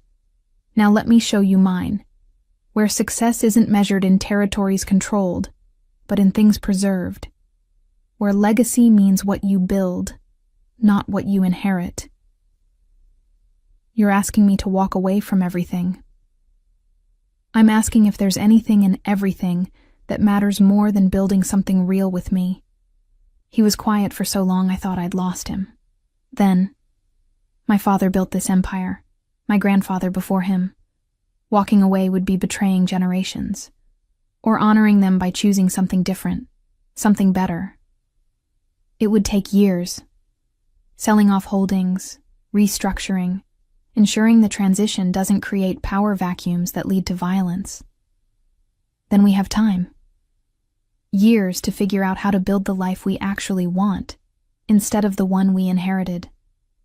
He pulled me against him, his forehead resting against mine. You make it sound possible. You made falling in love with a mafioso sound possible. I'm just returning the favor. I'm not a mafioso. I'm a businessman with complicated family investments. You threatened Fabiano Marino in his own villa this afternoon. Diplomatically threatened. There's a difference. I laughed, the sound surprising us both. We're insane. Completely. He kissed me, soft and certain. But I'll do it. For you, for us, I'll find a way out.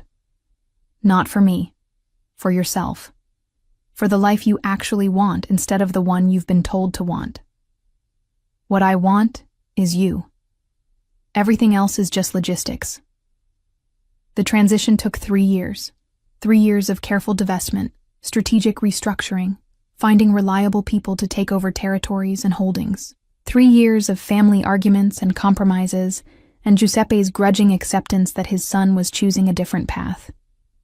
3 years of me building my own restoration business, expanding beyond my studio to teach workshops, consult for museums, publish research on medieval manuscript preservation techniques. We got married in the 2nd year, in a small ceremony that managed to honor both our worlds.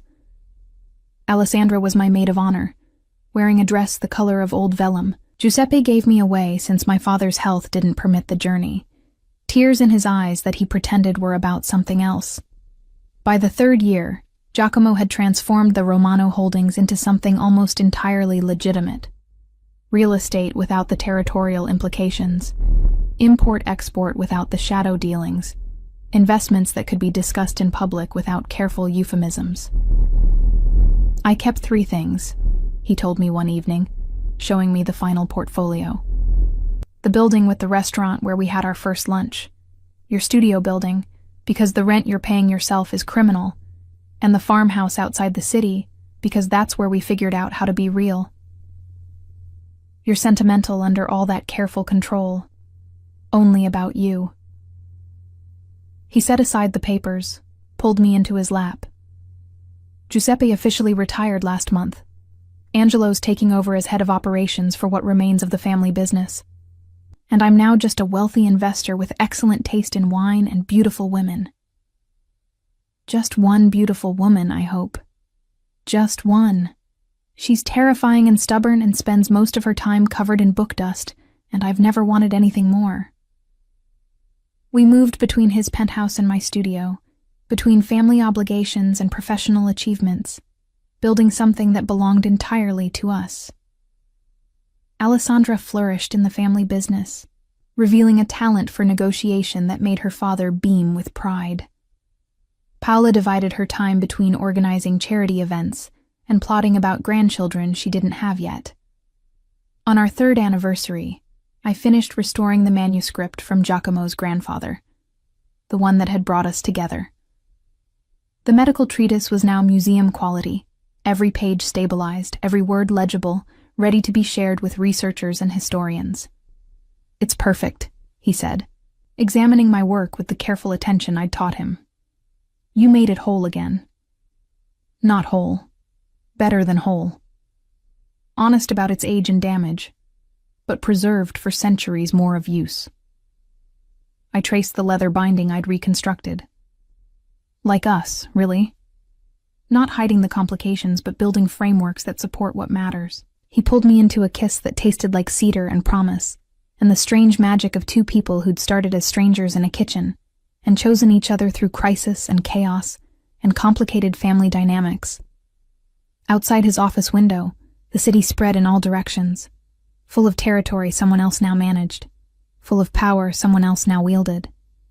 But inside, we'd built something smaller and infinitely more valuable. A partnership that didn't require protection because it was built on trust.